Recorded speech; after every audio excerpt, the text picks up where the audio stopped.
Sidang jemaat yang dikasihi oleh Tuhan, kita berdoa sebelum kita membaca dan merenungkan firman Tuhan. Kita berdoa. Kami ada di sini Tuhan.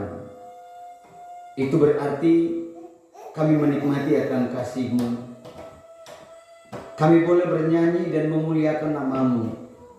Karena kami masih diberikan Roh Kudus-Mu untuk menuntun hari-hari hidup kami.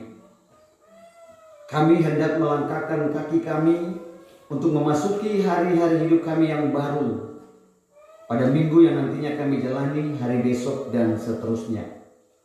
Oleh sebab itu mendahulunya kami mohon biarlah Tuhan ajarilah kami tentang jalan-jalan kehidupan yang harus kami tempuh. Ajarilah kami melalui pembacaan dan pemberitaan firman-Mu di pagi ini, supaya kami boleh menjalani kehidupan kami di pekan yang baru. Senantiasa kami menjalaninya di dalam tuntunan kasih setia-Mu. Berfirmanlah bagi kami Tuhan, kami sedia untuk mendengarkan firman-Mu. Amin. Shalom. Sekali lagi shalom. Mari kita buka kitab kita sesuai dengan penanggalan Pemenang Gereja Kalimantan Evangelis. Kita buka dalam Perjanjian Baru. Injil Matius pasalnya yang ke-14. Kita baca ayat 22 sampai dengan ayatnya yang ke-33 yang dibacakan secara bersaut-sautan. Kalau sudah dapat, kita bisa memulainya. Yang sudah dapat katakan amin. Nah, berarti kita mulai nih. Matius 14 ayat 22 demikian firman Tuhan. Dengan judul Yesus berjalan di atas air. Sesudah itu Yesus segera memerintahkan murid-muridnya naik ke perahu dan mendahulunya ke seberang. Sementara itu ia menyuruh orang banyak pulang. Dan setelah orang banyak itu disuruhnya pulang, Yesus naik ke atas bukit untuk berdoa seorang diri. Ketika hari sudah malam, ia sendirian di situ. Perahu murid-muridnya sudah beberapa mil jauhnya dari pantai dan diombang-ambingkan gelombang karena angin zakau.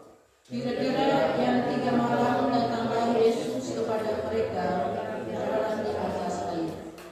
Ketika murid-muridnya melihat dia berjalan di atas air, mereka terkejut dan berseru, "Itu hantu!" Lalu berteriak-teriak karena takut. Tetapi segera Yesus berkata kepada mereka, "Tenanglah, aku ini, jangan takut." Lalu Petrus berseru dan menjawab dia, "Tuhan, apabila Engkau itu, suruhlah aku datang kepadamu berjalan di atas air." Kata Yesus, "Datanglah." Kata Petrus berjalan di atas air mendapatkan Yesus. Tetapi ketika dirasanya tiupan angin, takutlah ia dan mulai tenggelam, lalu berteriak, "Tuhan, tolonglah aku." Segera Yesus mengulurkan tangannya, memegang dia dan berkata, "Hai orang yang kurang percaya, mengapa engkau bimbang?" Lalu mereka naik ke perahu dan angin pun reda. Dan orang-orang yang ada di perahu menjawab dia, katanya, "Sesungguhnya engkau anak Allah." Demikian jawab bacaan kita pada pagi ini. Kata Tuhan Yesus, berbahagialah setiap orang yang mendengarkan firman-Nya dan melakukan di sepanjang kehidupan ini. Shalom. Sekali lagi shalom. Ada seorang yang jago fisika. Mungkin saya ingin untuk membawa kita dalam beberapa pikiran-pikiran kita masa-masa lalu lah. Dia duduk dan mengamati gelombang air itu. Dia cuma duduk mengamati gelombang air, lalu dia punya pikiran berjalan apa yang harus dikerjakan.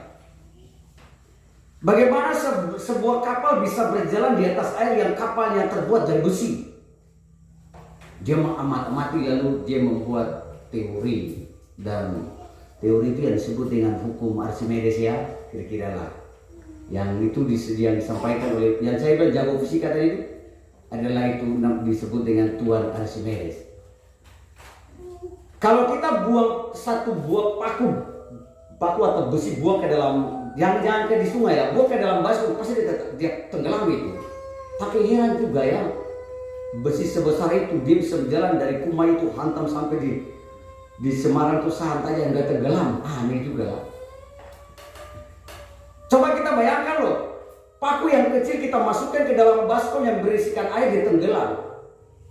Manusia kalau berjalan di atas air itu jarang sekali kita temukan. Jarang sekali, kecuali dia basahkan lantai ini lalu dia berjalan injak air, dia memang benar dia berjalan atas air. Tapi bukan maksud saya kayak gitu. Maksudnya dia melintasi sungai tanpa dia tenggelam. Ini sebuah fenomena yang sangat-sangat langka sekali, yang tidak pernah dan jarang sekali kita lihat. Karena jarang sekali, maka ketika melihat hal-hal yang demikian, orang tidak akan percaya. Ketika Yesus berjalan di atas air, murid-muridnya tidak percaya mana ada manusia bisa berjalan di atas air. Jangan-jangan itu hantu. Ini pikiran-pikiran mereka. Karena memang mereka melihat ini situasi, fenomena yang jarang terjadi dan tidak pernah mereka lihat. Oleh sebab itu, lalu mereka kira Yesus itu hantu.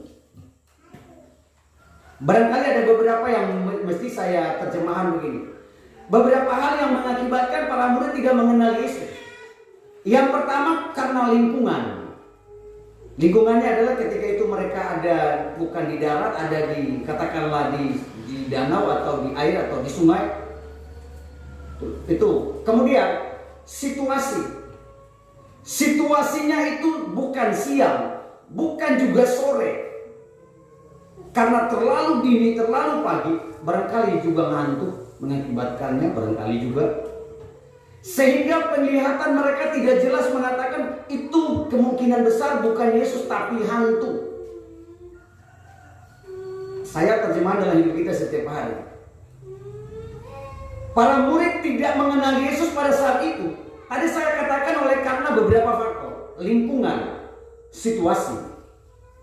Jadi karena lingkungan juga bisa jadi kita murid-murid Tuhan ini bisa tidak kenal Tuhan.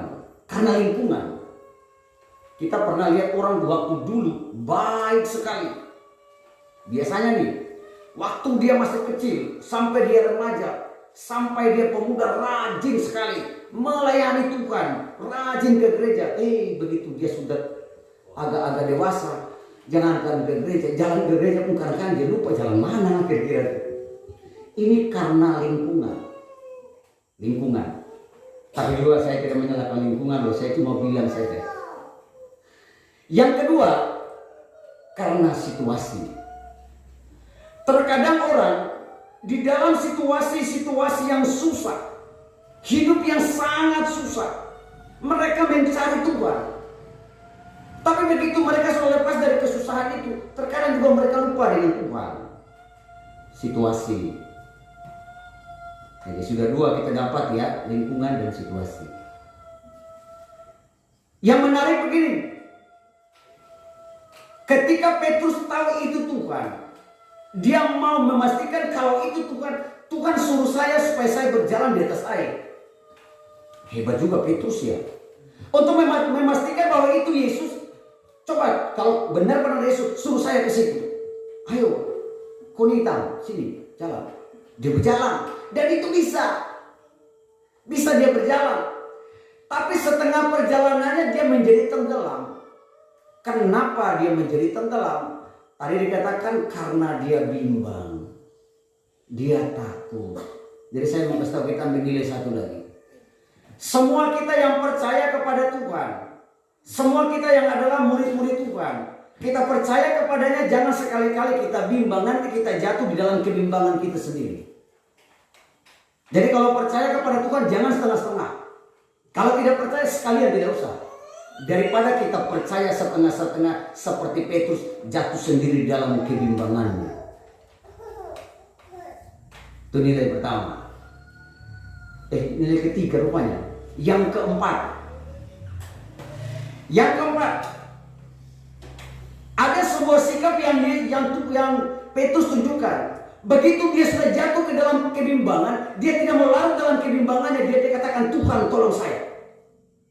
Hebat juga kan? Ada banyak orang di dunia ini, ketika dia sudah jatuh di dalam kelemahannya, sudah jatuh di dalam kebimbangannya, dia tidak tahu caranya bagaimana dia bangkit dari kejatuhannya. Bahkan dia rasa nyaman hidup dalam kejatuhannya. Menikmati aja keadaan seperti itu. Menikmati aja situasi seperti itu. Petrus, tak kala dia merasa dirinya, dia sudah terlalu jauh dari Tuhan, dia jatuh dalam kebimbangannya, cepat dia ambil keputusan, tidak bisa hidup dalam kebimbangan seperti ini. Tuhan tolong saya. Dan Tuhan bertindak atas hidupnya. Tadi ketika Yesus menyapa mereka, ini aku, jangan takut. Dua kalimat ini loh, ini aku, jangan takut. Kalimat Yesus ini menunjukkan kepada semua kita, kalau dia sudah hadir dalam hidup kita dan kita menghadirkan dia dalam setiap masalah kita, tidak perlu kita takut. Katanya dulu, kalau kita menghadirkan dia, ketika kita sudah jatuh dan kita sudah larut di dalam persoalan kita, cepat-cepat kita ambil keputusan, kita mengatakan kepada Tuhan, tolong saya Tuhan. Begitu kita mengatakan kepada Tuhan, maka dia akan mengangkat kita. Tapi kalau kita diam-diam saja, ya dia diam-diam juga karena kita tidak minta kepadanya. Petrus mengambil langkah yang tepat. Begitu jatuh di dalam ketakutan dan kebimbangannya, dia tahu tidak boleh larut di dalam kebimbangan dan ketakutan itu. Yang paling menarik begini, ketika Yesus tidak ada bersama dengan para murid, itu kan selang waktu itu kan singkat sekali itu. Baru bersama-sama mereka punya perahu itu baru bergeser beberapa mil saja dari tepi pantai itu, dan Yesus tidak ada di situ. Lalu mereka sudah tidak kenal tentang Tuhan. Maksudnya begini saudara, tadinya ketika Yesus ada bersama dengan mereka, mereka kenal persis itu Yesus. Tetapi ketika perahu mereka bergeser sedikit dari Yesus, mereka kehilangan kepercayaan dan tidak tahu. Kalau saya terjemahan ini, saya buat tafsirannya, kalau perahu itu ibaratlah kehidupan kita ini. Perahu itu, kalau kehidupan kita ini bergeser sedikit dari Yesus, maka besar kemungkinan kita akan lupa dan tidak kenal tentang dia ketika dia hadir dalam hidup kita. Jadi hidup kita tidak boleh kita bergeser sedikit pun dari dia. Tadi para murid bergeser sedikit aja. Situasi mengakibatkan mereka tidak tahu ketika Yesus hadir. Mereka tidak tahu ini siapa sebenarnya. Boroti. Hidup sama-sama baru bergeser sedikit pun tidak tahu. Padahal kalau kita telepon, tidak lihat mata muka, dengan suara pun kita bisa tahu. Betul ya? Nah, orang ada di Pangkal Lampung sana kita telepon, woi, kau lagi mana nih? Nah, kita sudah tahu ini orang yang telepon, sudah kenal suaranya. Ini baru beberapa saat aja tuh. Baru perahunya baru bergeser sedikit aja dari Tuhan. Mereka tidak tahu. Suara pun tidak mereka kenal. Oleh sebab itu saudara jemaat yang dikasihi oleh Tuhan, saya kira di dalam mengarungi setiap kehidupan kita, terkadang tantangan masalah itu senantiasa mewarnai hidup kita. Bersyukur bagi kita yang tidak punya masalah. Semua saudara-saudara punya masalah enggak? Kira-kira ada masalah enggak kita nih? Ada? Tidak perlu ngomong. Dari kelihatan. Justru dalam keadaan-keadaan seperti itulah, maka mari kita ambil tindakan dan langkah seperti Petrus. Jangan terlalu kita larut di dalam situasi seperti itu. Cepat-cepat kita berseru kepadanya, Tuhan tolong saya.